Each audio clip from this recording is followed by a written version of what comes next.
नमस्कार शिक्षक भाइयों और बहनों, आप सबका अपने YouTube चैनल पर हार्दिक स्वागत है।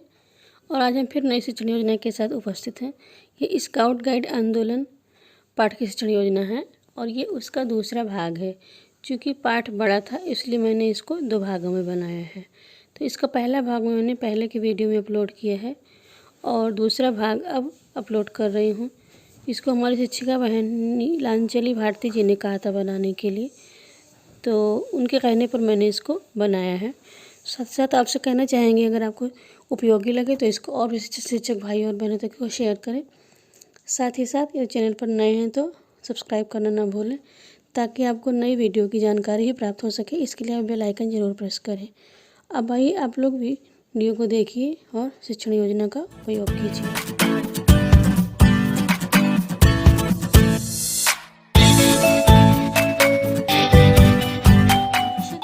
चार कॉलम खींचेंगे।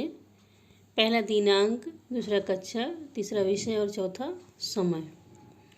और इसके लर्निंग आउटकम पहले की तरह हैं। हमने स्काउट गाइड के पहले पाठ की शिक्षण योजना को 2 भागों में बनाया है, क्योंकि पाठ बड़ा है। स्काउट गाइड आंदोलन पाठ का नाम है और ये पाठ बड़ा था, तो हमने इसको 2 भागों में बनाने का प्रयास किया है। तो जो लर्निंग आउटकम पहले भाग में हैं उन्हीं को रख सकते हैं। तो ये लर्निंग आउटकम पहले भाग के अनुसार, शिक्षण योजना भाग 1 के अनुसार है। और फिर इसके बाद देखिए स्काउट गाइड भाग 2, ये प्रकरण का नाम है।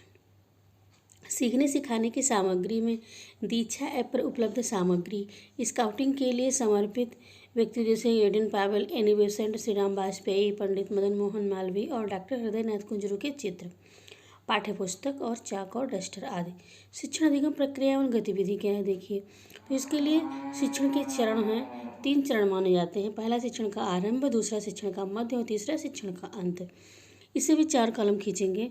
पहला है क्रम संख्या, दूसरा शिक्षण का आरंभ और तीसरा समय और चौथा आकलन।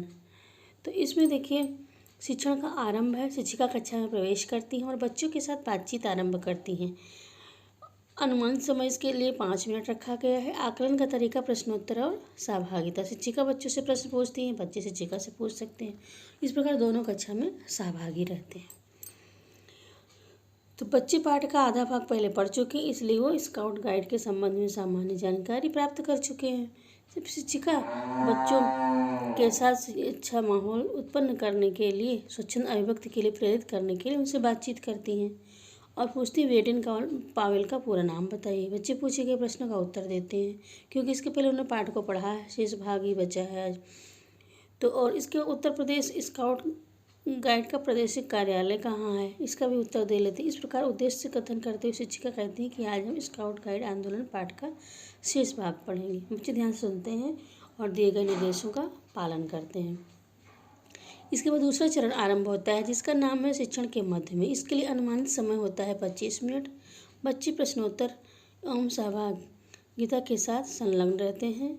शिक्षिका बच्चों को पुस्तक में देखने को कहती हैं, पाठ का वाचन करती हैं और कतिपय बच्चों से पाठ का वाचन करवाती हैं। पाठ के मुख्य बिंदुओं को समझाती हैं।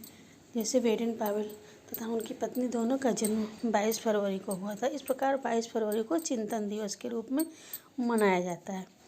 शिक्षिका चार्ट पेपर का उपयोग करते हुए बच्चों को चार्ट पर बने हुए महापुरुषों जैसे डॉक्टर श्रीमती एनी बेसेंट के विषय में बताती हैं, पंडित श्री राम वाजपेयी, पंडित मदन मोहन मालवीय, डॉक्टर हृदय नाथ कुंजरू के विषय में बताती हैं और बताती हैं कि हृदय नाथ कुंजरू भारत के स्काउट गाइड संस्था के प्रथम राष्ट्रीय आयुक्त बने।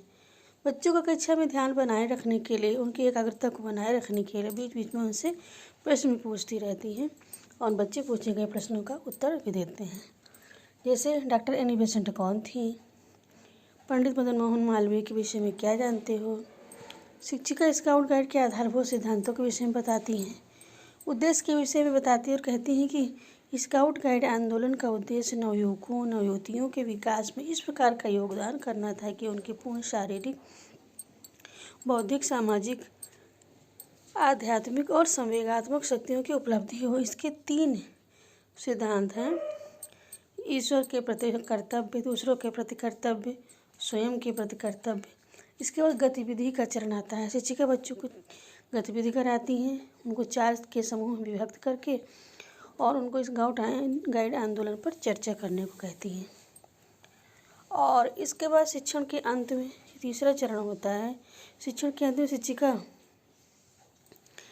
स्काउट गाइड आंदोलन के विषय पर आधारित प्रश्न पूछती हैं, बच्चों से वाचन करवाती हैं, उनको वाचन का अवसर देती हैं, श्यामपट्ट पर कराए गए कार्य को करने को कहती हैं।